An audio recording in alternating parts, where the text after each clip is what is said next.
Hey guys, it's John here today, and I go hard in the paint. So anyways, I have a battle here. It is a UU match, Gen 4, against none other than KwandaoRen66. It was pretty late at night. It was like 9. I was like, you know what, I bet you Elo's streaming right now. So I just hopped on the stream, and he's like, anyone want to battle UU? And I was like, I'll battle UU. So, anyways, this is our battle. It was actually a really close match. It was really great and fast-paced, which is what I like about battling Elo, because he doesn't really tend to shift towards stall, and I really hate it when people stall. So, anyways, I lead off with my Ambipom, and he's going to lead off with his Houndoom, and I go for the fake out, which is really obvious, and he switches into his Rotom, you know. No need to over-predict this early. And I go out to my Claydol here, hoping he'll go for the T-Bolt and that he's Scarfed, but he's not. And then he's actually a sub-Pain Split set with Shadow Ball. But this is actually the reason that I carry Shadow Ball on my Claydol, is to hit other Psychics and Ghosts for super effective damage, which worked out pretty well here. And I get a crit, which is, you know, it changed the whole game. Like, without that crit, he would have won. No, I'm just joking. Anyways, he's going to substitute, and right here, I think I predict him to try and get a free sub up on my switch. So anyways, I'm just going to go for the Shadow Ball, which is going to take out his sub. And he's like, realizes that he's getting really low on health now, so he's just going to take me out. And he does have Pain Split, but I have the Mismagius. So that's why I'm allowing him to get really low on health, because I know he won't be able to heal himself against my Mismagius, and my Mismagius outspeeds him. Alright, so right here I go out to my Mismagius, and I'm hoping that he'll switch with the fear of the Shadow Ball, and I can get up a free sub and start Calm Minding, but he actually just predicts that and Shadow Balls. So we're both making really good predictions so far in this game. And right here I just take him out with the Shadow Ball. And, yeah, so down goes Rotom, which is really great, because now my Ambipom pretty much can just destroy his team, because, yeah, he has nothing that's immune to Fake Out. And now he switches in his, Houndoom, and I was fearing the Sucker Punch, but if I remember correctly, his Houndoom is a special Houndoom, so I just go straight away for the hit of Power Fighting. That way I can bring in my Azumarill, and now I'm going to try and play a little bit of a mind game here. So I bring in my Azumarill, and I try and force a switch, making him think that I'm Choice Banded, but he predicts that. So he goes for the Dark Pulse, but Azumarills are actually very bulky. As you can see, 404 HP is nothing to mess with. So I'm just going to make a substitute, and right here I go with the Aqua Jet. I don't think he was predicting that, because he stayed in. And so now I have a free sub, and he's pretty much got to go out to something that can take a Focus Punch. Again, his Rotom would have been awesome here for him, but, yeah. He was pretty much kicking himself over losing that Rotom the whole battle. And now I'm going to go for the Focus Punch, and he's going to go for the Night Slash, which really, I don't know, it was weird in my opinion, because I don't know why you'd carry Night Slash, and you can see you see later he carries the Cross Poison. Is there really any advantage to using these moves over Poison Jab and Crunch, which are more powerful alternatives that he does learn?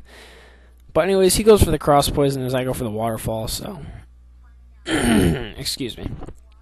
And down goes his Drapion. And Azumarill is working out really great for me. He works out, like, ever since I started using him, he just works out really great. So now I'm going to go out to my Sceptile, as he's in his Sceptile, but my Sceptile is cooler because he's shiny, so that's part of the reason I switched him in. And as you can see, Sceptiles have some pitiful defenses. I mean, and not very effective. Granted, he has specs, but, I mean, seriously, it's half damage, and it's still a 3-hit KO. So I'm hoping for that reason that Hidden Power Fire will be a 1-hit KO, but I'm not fully invested in Special Attack. I'm actually a mixed Life Orb set. So he's going to be able to finish me off with the Energy Ball. And, hang on, here we go out to an Ambipom. And I fake him out, and that's just going to finish him off. So with nothing to really take the fake out well, Ambipom's doing really good for me. Now he's going to go out to his Feraligatr. He pretty much, his last poke is choiced, so he pretty much needs to set up the sweep here. And he's going to Dragon Dance this turn. And I'm not afraid of that at all, because I know if he takes out one of my other guys, I can just come back in and fake out him again.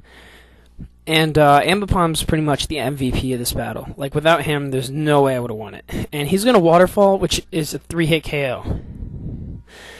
So I was like, alright, I'll just Will-O-Wisp him. and that'll cut his attack in half. I can bring in my Azumarill, I can, sub and all that good stuff, but I flinch, and I'm like, alright, I can live this one, and I was not paying attention at all. I thought he either had leftovers or Life Orb, but he actually has the Lumberry. So I pretty much waste my Weezing here for the sake of getting up a useless Will-O-Wisp. And he's just going to eat his Lumberry, and he's fine. And I do carry T-Bolt, which is a sad thing, because I could have killed him there. But, it's whatever. And I could have made it a 2-0 instead of a 1-0. But, oh yeah, sorry, spoiler alert. I win at the end, because right here I'm going to go out to my Ambipom, who is going to be able to take him out with a Fake Out. And then he's going to go out to his Primeape. And I'm like, crap, there's no way I'm going to take out this Primeape, because he is probably Scarfed. But then I was like, you know what? He did use a banded one in his battle against Meteors, and he uses banded one in all his videos. So I'm like, I'm not going to be fooled by this. This is his banded ape. So I go out to Azumarill so that he'll get a defense drop, and I have to sacrifice my Azumarill, whatever. And then I go back out to Ambipom, and look at this. A Fake Out will one-hit KO him at -1 defense. That just shows you the sheer, unadulterated power of an Ambipom's Fake Out.